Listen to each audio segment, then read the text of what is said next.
In 2009, a tropical disease doctor pushed a trolley with a very young, very sick man on it into the intensive care unit where I work.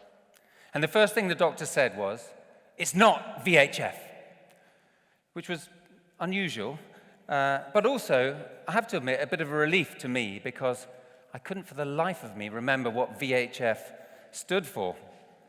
But the guy was sick, and so we wheeled him down to one of our bed spaces, and I heard the story, and it turned out he was a British aid worker who'd been taken ill in Mali a week before with fevers, shakes, and sweats.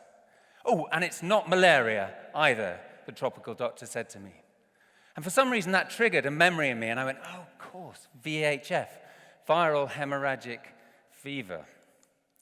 This guy, Ebola, and its mates, which are viruses that put the fear of God into clinicians like me, because not only are they often fatal, they're also incredibly contagious. So I thought I'd just double check. It's definitely not VHF. Absolutely wrong country. Good. So we set about trying to stabilize this poor young man with our shiny machines, and it was going okay until about an hour later when he started to bleed heavily from everywhere. And so by the time a student nurse arrived with a message from the tropical diseases consultant, there were about 6 of us around the bed, up to our elbows in blood. And I remember she read nervously from a piece of paper, "It might be VHF, so please take appropriate precautions."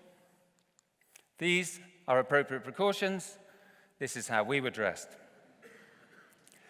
Very sadly, this young guy, despite our best efforts, passed away about an hour later. And at 2 o'clock the next morning, I received a phone call from a consultant virologist. Now, to put it in context, I have never been called by a consultant virologist at 2 o'clock in the morning, before or since.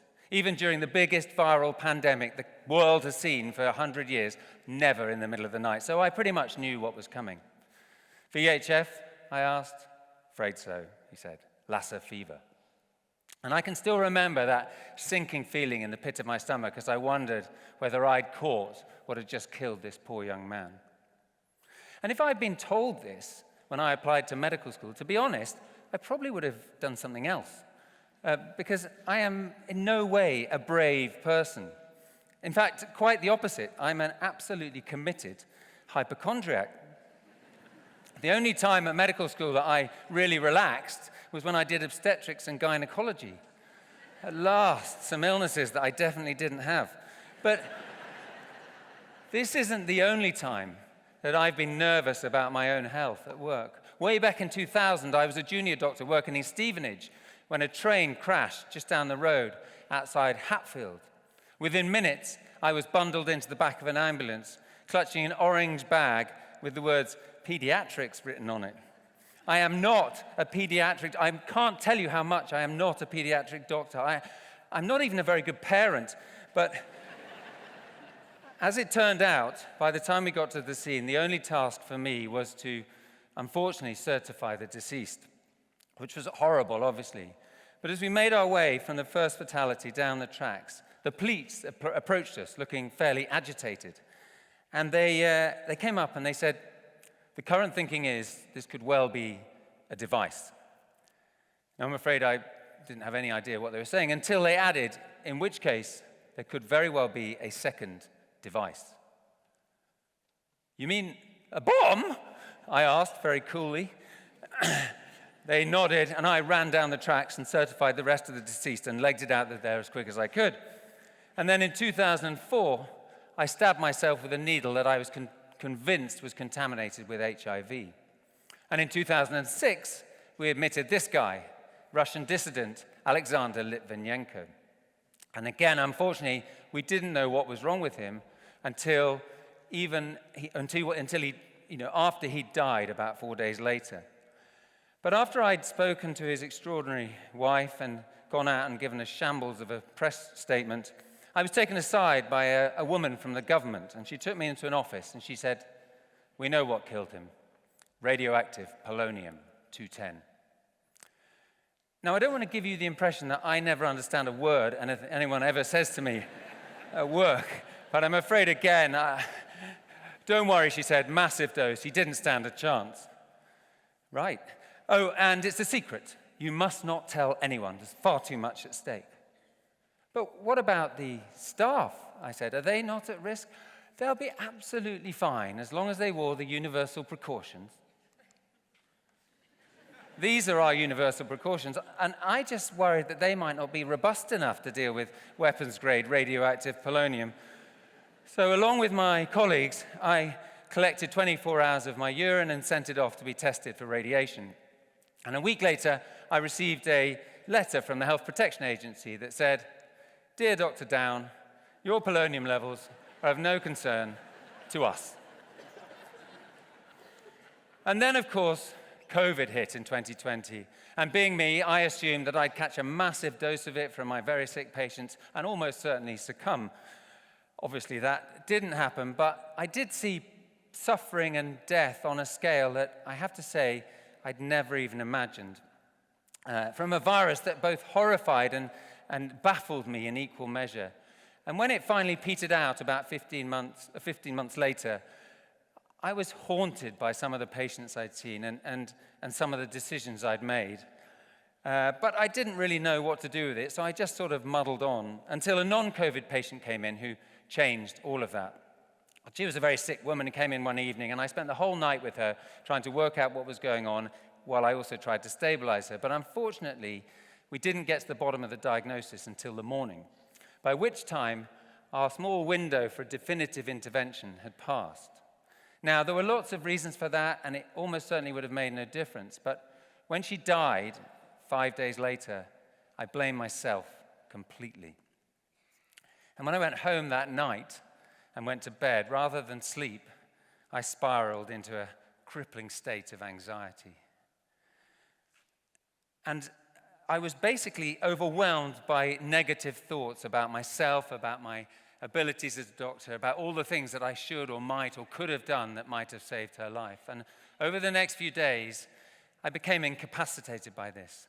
I couldn't eat, I couldn't sleep, I couldn't sit still, but when I went to the park for a walk, I became enraged by people who were joking and messing around. And I couldn't work either, because my confidence had evaporated. And I was paralyzed by this weird sense of paranoia. For some reason in my head, I believed now that the patients would be out to trick me and catch me out deliberately, and the staff would either be pitying or judging me. And I thought that if I did go back to work, immediately something awful would happen again, because the sense of shame and guilt were overwhelming. And I needed help. And I was lucky, because I work in an amazing NHS hospital. And I often think perhaps the message here is that, this could have had a very different ending, this story, if I didn't work in this brilliant hospital. Because when I had my crisis, I was offered help immediately, not just from friends and colleagues and my amazing family, but from professionals, from psychologists and psychiatrists. And as these people steered me back to health, it became obvious to me, of course, that the real risk of doing the job I do is not all those physical threats I've talked about. It's psychological ones. For me, that's shame, the feeling of not being good enough, and anxiety. And as I talked to more and more people, it became clear that my anxiety was to a large extent based around one simple thing: uncertainty. I hate uncertainty, and so I'd been trying subconsciously to eradicate it from my work.